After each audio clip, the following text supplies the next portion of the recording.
morning, children. Take your English grammar book, functional English grammar and composition. We have separate grammar book, no? Class functional English grammar and composition. In this up to page number 8, we have completed already. What is first chapter? The sentence. I told you what is called sentence, the formation of sentence and rules and regulations of the sentence. I told you, and this one and this one also we have completed already. Today's class is about subject and predicate. What is called subject, what is called predicate. Okay, where is subject and where is predicate in the sentence. Page number 9 and 10, children. Our in functional English grammar and composition book. Page number 9, children. See subject and predicate, page numbers 9 and 10. I wrote here sentence.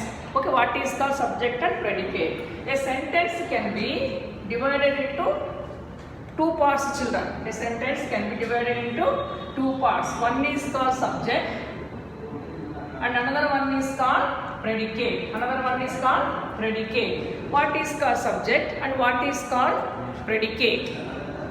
What is called subject and what is called predicate? Okay, see. A sentence can be divided into two parts. One part is the about whom, a person, a place or an animal or a thing, children, being spoken about. To whom we are speaking, being, see children, spoken about. To whom we are talking, to whom we are speaking, to whom we are discussing, that is called subject in the sentence, children. Then what is called predicate? Further information, further work about the subject is called predicate. Prescription of the sea, to whom we are talking about, sea, prescription of the subject is called predicate. Okay, see, to whom we are talking about is called subject, and what they are doing, giving further information. Next, what they are doing. Further information. Further information is about subject is called predicate. A sentence can be divided into two parts.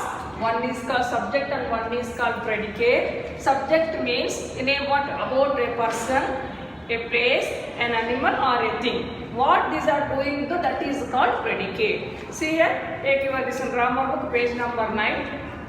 A sentence can be divided into two parts. One part is the person, place, animal or thing being spoken about. This part is known as the subject of the sentence. Now what is called predicate? Other part tells something about the subject. Telling something. What children? Telling something about subject is called predicate. Telling something about subject is called predicate. Okay, this is called predicate of the sentence. Suppose I am writing one example. See here, Rahul is playing. See children, this is a correct sentence, proper sentence. This is a complete sentence. We have started the Rahul letter or capital letter and verb is there, and I ended the sentence with the full stop. These are all the rules we have followed in the sentence. Rahul is playing, I wrote a sentence. This sentence now we have to divide into two parts. What are the two parts? One is subject and one is predicate. Then what is subject here? Subject means what I told you of a place or a person or an animal or a thing. Who is the person here in this sentence? Rahul. Rahul is the name of a person. See, boy. It is called subject, children. So, telling something about Rahul is called predicate. What Rahul is doing? Rahul's work comes under predicate. What Rahul is doing, whether reading or playing or sleeping, eating, what he is doing? Rahul is playing. So, is playing comes under predicate, children. Telling something about Rahul comes under predicate. Okay, Rahul is playing. So, verb is in predicate, children, not in the subject. Verb is in predicate. Predicate, not in subject. So, a sentence can be divided into two parts, subject and predicate. Subject means What to whom we are speaking about, being spoken about, person, place, animal or a thing. Okay, that is called subject. What they are doing, what is their work, telling something about this subject is called predicate. So this is the example I told you. Take your book, children, page number 9. Read the following sentences below the pictures. See, Suman is eating an ice cream. What this girl is doing? Suman is eating an ice cream. Okay, this is the correct sentence. Started with the capital letter and ended with the full stop, and verb also is there. What is the verb here? Action verb. Work. Eating. Coming to second one, a peacock has beautiful feathers. Okay. Next, Varun is sleeping. The earth revolves around the sun. A, B, C, D. Take page number 10.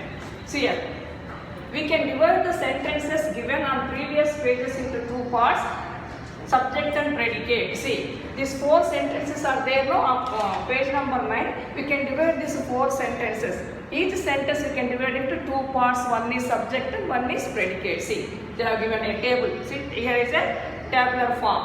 Suman, what Suman is doing? He is eating an ice cream. I told you no, what in predicate, not in the subject. A peacock, bird, has beautiful feathers.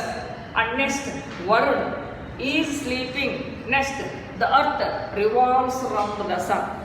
Continuously, the earth what? Revolves around the sun. Okay? So, subject and predicate. See here, in sentence A, we talk about whom? Suman. We talk about whom, children? Suman. We talk about Suman. Being spoken about whom? Suman. Okay. Subject. And we say that what she is doing is eating an ice cream. See. Is eating an ice cream. Yes. This is the sentence. So, Suman, person, isn't it, girl? So, this is called P, children, means, S, subject. Okay. So, telling something about Suman, what Suman is doing, is eating ice cream is called predicate. Okay. That only they have given. In second sentence B, what is second sentence? A peacock has beautiful feathers. So, we are talking about whom? Here a bird. That bird is called what? Peacock is a subject. And we say that it has beautiful feathers is predicate. Coming to sentence C, we talk about whom? Varun. So, Varun is a subject. Varun comes under subject. What Varun is doing? Varun's work comes under predicate.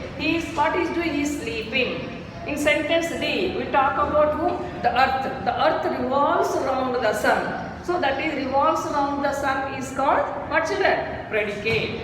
Thus a sentence has 2 parts, subject and predicate. The predicate is also known as the verb part. Yes, predicate is also known as what, children? Verb part.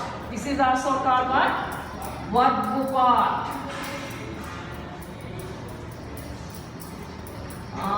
Work, children, action. Verb part. Because it contains what, children? What Rahul is playing. What is verb in this sentence? Playing. Action. Work. So the verb tells us about the action in the sentence. The noun or pronoun that does the action is the subject of a sentence. Noun or a pronoun. So therefore, the subject is someone or something that does the action in a sentence, children. So read the following below. Here they have given A, B, C, D sentences. Go out. There is no noun or pronoun, or he or she, these are all called pronouns, isn't it? No name of the person, Rahul, we got nothing. Stand up means you stand up. Stop, you stop. Come in, you come in. What is the meaning? Why they have given this you in red letter C? In the above examples, there is no subject. I mean Rahul or Ram or Riya or Susan or naming. No, they did not mention any person's name or place. Isn't it name? See, in the above example there is no subject. In such cases, then what to do? How to find out the subject in this type of sentences? The subject is understood to be you and is therefore left out. So when there is no subject in the sentence, subject is understood. You have to understand that subject is you only. So go out means you go out. When there is no subject, you think that you are only the subject. The subject is understood to be what? You. Okay children? Right.